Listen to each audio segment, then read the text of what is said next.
Hi guys, it's time for us to set up our 2020 budget, and this time there are some twists involved. So stick around to find out what's in store for us as I set up our August 2020 budget.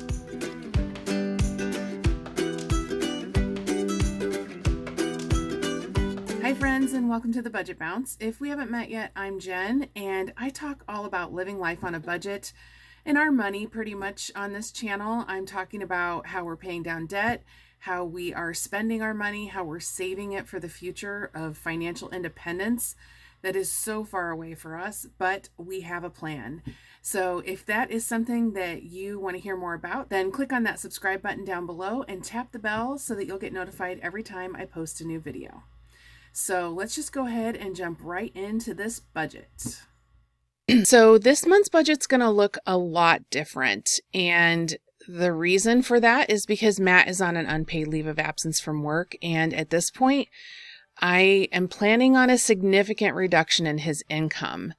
So I've made those adjustments. You can see here I have our regular incomes blocked off here, and we don't currently have anything showing up in sinking funds or the emergency fund. There are formulas here that will pull things in if I do that down later when we get to those sections. But right now our starting bucket is $6,215 for the month of August, which is significantly lower than what we normally have to work with. So we've got a lot of things to take a look at. I did do a video about what led to this and how we kind of got here. If you're interested, I will leave the link in the description box below. And it's a very candid conversation that I had one evening. We had a really, really bad day, and I just needed to talk it out. So I sat down in front of the camera it was absolutely not planned because we didn't know this was coming to begin with. And I just needed to get some things off my chest. And so I just started talking, and it's got very little editing in it, except for when there are long pauses as I'm getting my thoughts together or gathering myself because of tears and whatnot. So it was a very emotional video, and it's about how mental health issues have affected and continue to affect our finances and the world as we are living through a pandemic. And I really talk about the trigger on how we got here. Let's move into the giving category. You can see here we have $65 planned for the month of August. If we move into housing, we have $1,054 for mortgage. Our utilities will be $135. Our utilities for water, garbage, sewer, which is city utilities, that's actually going to be $226.17. Our mobile services are going to be $185.30, and then internet should be $101.49, and that brings our total to $1,702 for housing. In transportation, I'm going to change gas to $200, and I'm going to have OnStar stay at $21.07. No Lucerne repairs, but I do need to put $150 in for the Traverse. We need to do an oil change and a tire rotation, and also we've got it's not our main headlight, but one of the yellow lights. I can't remember what those are called, but one of those needs to be replaced. And then we already took care of the registration in July, so that brings our total transportation to $371 for August. So if you like the way that this budget is laid out, you can actually buy my budget template on Etsy, and I have my template and a bunch of new savings trackers out there. And also I'm going to be adding debt trackers. So if you're interested in taking a look, then I will leave a link to my shop down below. And it's just called The Budget Bounce. If you're out there searching and don't have the link, just type in The Budget Bounce without any spaces and you'll find me. All right, so in food, we've got $600 for groceries and $100 for dining, bringing our total to $700. All right, next up is the Henry category. And so we've got a couple of things going on here, some big changes actually. We're going to remove graduation and replace that with school fees of $100. Now, he's officially graduated and all of his high school fees are behind us. So that's great news.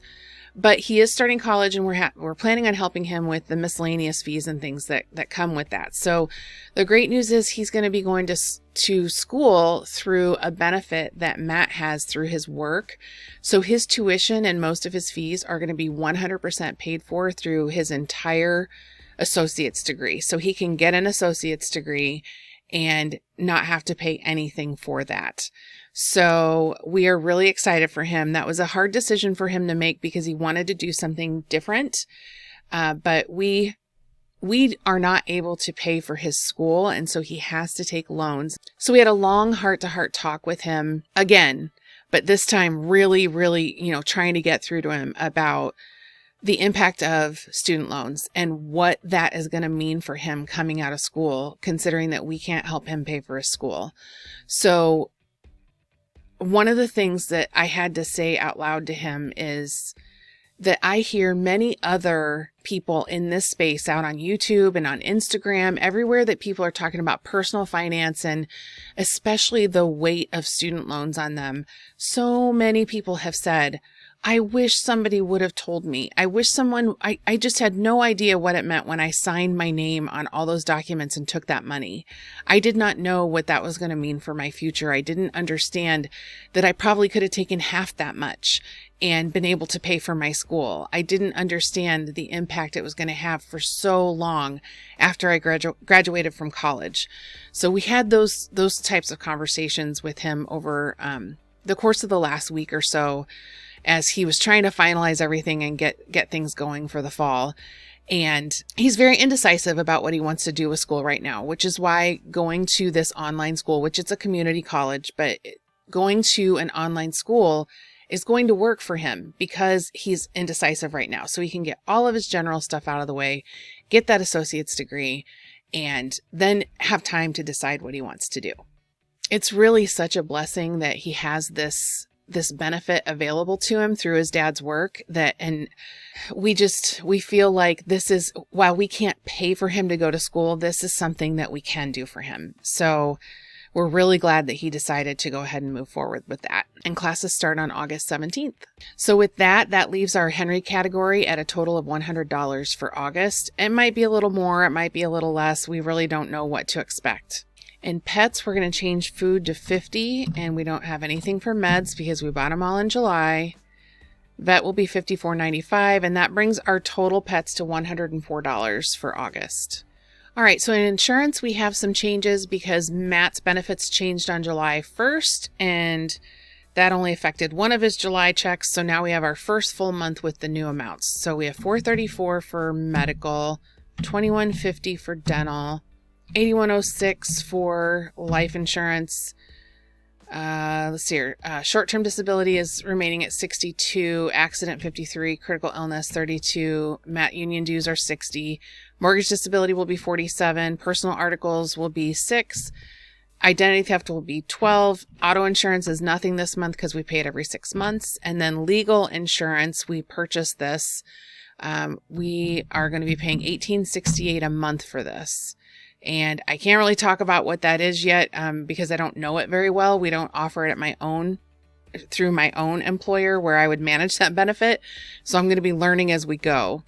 And I'll be sure to share what that looks like and whether or not I think this was worth it. But one of the things we have planned to do is some estate planning things. And I know for sure that there's coverage for that within this policy, and it's what really piqued my interest.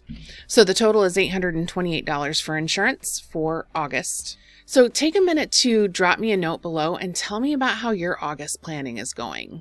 And also, I would love to hear about your budget wins. I would really like to start sharing those here on the channel so that others can be inspired by your wins. So please tell me about them below, and I am going to be figuring out how to incorporate that into my videos going forward. Moving on to entertainment, we have $20 for streaming, $3 for HP Inc. I'm going to change Cinemark to $10.69 because I'm expecting that membership to reactivate anytime now. And then family entertainment, I'm going to leave at $20, and that brings the total to $54. All right, in health, I need to change flexible spending to $437.50. I'm going to leave gym at $35 and healthcare at $100, and that brings our total health expenses to $572. In extras, I know I have some things that I need to put in here, so let's take a look at my annual expenses spreadsheet. So you can see here that I've got my spreadsheet. You can't see all the months off to the right, but they go all the way through December. So let's just filter by August and see what I have X's in for August.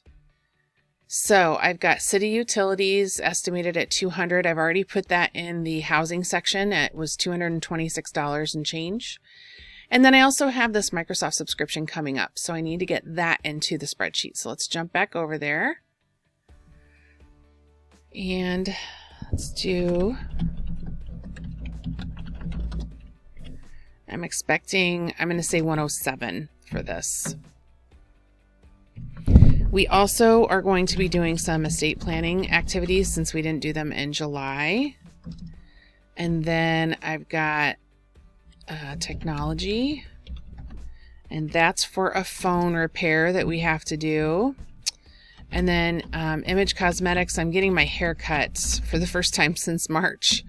And that total, it's my haircut and brows and tip is $52. So the total that I'm expecting for extras is $1,159. And we are going to use sinking funds for every single one of these. We actually have all of this covered in sinking funds. I don't have anything in crap. I forgot about that. Thanks to my nice annual spreadsheet. I hardly ever have anything sneak up on me anymore, but I leave it just in case. And it's a fun category. I used to use it a lot more at the very beginning. All right, let's take a look at envelopes. So we're going to leave my spending at 40, Matt's at 80. Household and miscellaneous, both we're going to change to 50. So that takes it down to $220. And honestly, I'm going to try to keep these to a minimum because of what's going on with our reduced income. But we have not been able to get away without having to spend something in these categories for several months now. So it would be silly for me to just put zeros in here and think that that's realistic. So $220 for envelopes. And then in the budget bounce, we actually are going to have nothing. I do have some expenses for the budget bounce, but I'm actually earning some money now and I have a separate checking account for that. And I'm going to be using that for August for sure, and possibly going forward. All right, next up we have savings. We don't plan on putting anything to savings, so I'm changing all of these to zero. Oh, you know what? That M1 finance is going to be $10. I just set that up, so I'm not going to change it. But Matt's retirement is going to be zero, and then my retirement will be $335. So that brings our total savings to $345. Everything else we're not doing anything with. All right, sinking funds. This is where we're also going to have some major changes. So when we are looking at what we need to live on versus what we want to do with our money, those are two very different things. And when we don't have nearly as much money to work with, then sinking funds is the first place, and our other savings accounts are the first place that I'm going to go to try to make adjustments to make sure that we aren't spending more than we make. So even though we're saving this money, it's an expense for the month because we're setting it aside. Sinking funds are all things that we plan on using in the future for something. So we will spend it eventually. So we're setting it aside now to earmark it. So I have to do auto insurance. That's a big amount every month, and that's not something I want to try to catch up later. So I'm going to leave auto insurance at $230. But I'm taking everything else out here. Auto registrations, business travel, city utilities. I'm far ahead enough. I don't need to do that one.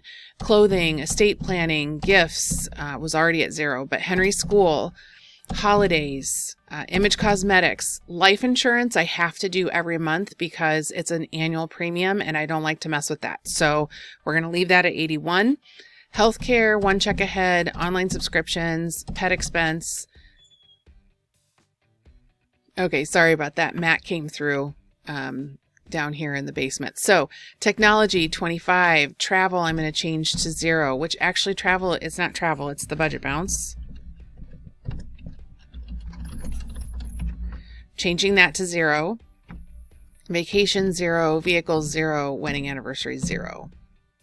Now, that shows that we're only going to put $311 into sinking funds this month. So that absolutely makes sense given what we have going on. That's what we're going to do. But we also plan on spending some money out of our sinking funds. So you can see here we're starting the month with $7,456 in here. And so we're going to spend some of that. So first of all, I need to cover the city utilities. Whoops, this line right here, 226.17. And then estate planning, we do plan on doing that this month, so $900. Henry School, we plan on helping him with that, so $100. Image Cosmetics, I need $52 to cover my appointment. Online subscriptions, $107 to cover the Microsoft subscription. Technology, we're actually going to use $100 out of here to repair that phone. Vehicles, we're going to use $150 for the Traverse. So we are going to pull $1,635 out of sinking funds. Now I want to show you the impact of that. So like I said, we saved money in months prior to this, knowing we would need to use it in the future. So when we're saving it, it is an expense for the month. Okay. But when we need to use it and actually withdraw it from the sinking fund, then it becomes income in the month that we withdraw it. So let me show you how that works. Here's this number, $1,635. I'm going to go right back up to the top. And now the sinking funds have populated with $1,635. That's because there's a formula here that is capturing anytime I put something in spending down below. And we didn't use anything for emergency fund, but we did use out of sinking funds a total of $1,635. So that brings our total income up to $7,850. That's important because it impacts our over under at the very end, because remember, I'm working off of a zero-based budget here. And so we want to give every dollar a job, a name, a purpose, call it what you want. We want to know what the plan is, because if we don't have a plan, we are not good about making sure our money does what it's supposed to. And even when we have a plan, we struggle, but we are terrible if we don't have a plan. So that's sinking funds for the month. Let's move on to debt and talk about that. So debts don't change. The fact that we owe them don't change because we have less income, unless we had a true hardship where we could not pay and I would need to call and make an arrangement. It doesn't change. So we need to pay those. But let me talk about how our debts are set up here. We have it broken into 3 subsections. So this first section is all of our paid off debts. Everything that's in the rear view mirror, 100% paid off. We don't have to deal with these anymore. I know that this is not up to date because my 401k loan is not showing here, which was over $6,000. So we're over $31,000 total, 100% paid off. This will be updated in my July budget report, so you can see all of those details there. The pink font represents anything that has my name on it, and the black font represents anything with Matt's name on it. And we did that because Matt wanted to distinguish between the two for the next section. Okay, so he really wanted to focus on things that were in my name and that were current, things that we were current on that we hadn't fallen behind on. There were already some really old debts out there of his, and that's what this section, this charged off section, these are all old credit cards with Matt's name on them. They're no longer with the existing creditor. They are with a collections agency of some sort, and they total $9,547. We're not doing anything with these right now. Eventually, we will deal with these. But let's talk about the actively paying section. So we have $176,490 that we are actively paying on right now. And that's broken down into this ambulance bill at $20 a month, care credit at $50 a month, Capital One at $25, this UAS student loan. This is a private student loan for Matt that we have, and it's $55 a month. Lowe's is $190. Our HELOC is $200.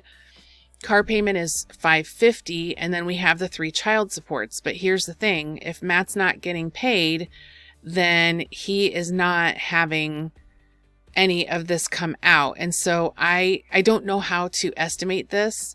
So I'm going to make these all zeros. We actually may have a small amount come out for each one. I'll adjust accordingly when the time comes. But for now, I'm going to change this to, actually, I'm going to do 100. I think it's 50, 25. I can't talk and type at the same time. I'm going to do it this way. I think there's going to be a little bit coming out. Family loan is going to be $200 per month, and we're not currently paying anything on student loans, which is at zero. So that brings our total to $1,465 for debt that we will pay, which is a lot lower. We normally do, several hundred more. I'm not sure, probably close to 1,000 more per month. So that brings, let's look at our total expenses then. Our total expenses are at $7,999, and our total income is at $7,850. So that brings our over-under to $148 over. We are over budget by $148 for the month. And considering that all I've done so far is made changes to sinking funds, that is pretty amazing. I just didn't put any money in sinking funds, and we're only $150 short. So the easy way to remedy that, because we want this to be zero, is to pull some money from somewhere else and make it income for the month. And Matt and I talked about this because I expected that there was going to be a deficit, and we decided that since we aren't doing anything with vacation this year, and we have $1,100 sitting in that account, that is where we're going to pull that money out of. So let's take a look again at that number, $148.48. I'm just going to make it an even $150. That is going to increase our sinking funds to $1,785. It was $1,635 before, making our total income an even $8,000 with some change. And now we have $1.52 left over. And I'm okay with that. $1.52 is not a big deal. There's some uncertainty here. So I'm not going to get laser focused on this being zero, because I think this number is going to change. Our plan for August has a lot of unknowns in it. And if Matt's able to return to work before August 15th, then he's going to get some sort of a paycheck in late August. But we just don't know how this is going to go. And the last time this happened, it was much more severe. And he was not able to work for 10 whole months. And, we're both better prepared to handle the situation. Because this time we knew what was happening as soon as it started, and we started talking to one another about it. And we're in a much better place financially. And so, when this happened in 2017, 2018, we had nothing in savings, literally zero in savings, and no idea where our money was going, where it had been. We couldn't account for any of it. And so this time we don't have the financial stresses that we had before. And I'm really hoping that knowing that is going to help Matt with his recovery and be able to overcome this. He's working hard, you guys. He's working hard. He's going to therapy a couple times a week and, doing what he needs to get through this. So next up, I am going to share my playlist about debt and depression. So I'm going to leave that right down here for you. Just click on that link, and it talks about different things going all the way back to the second month we were living life on a budget and what we were going through with Matt's illness back then, all the way up to the one that I did just a few days ago to talk about what triggered this event. So I will meet you over there.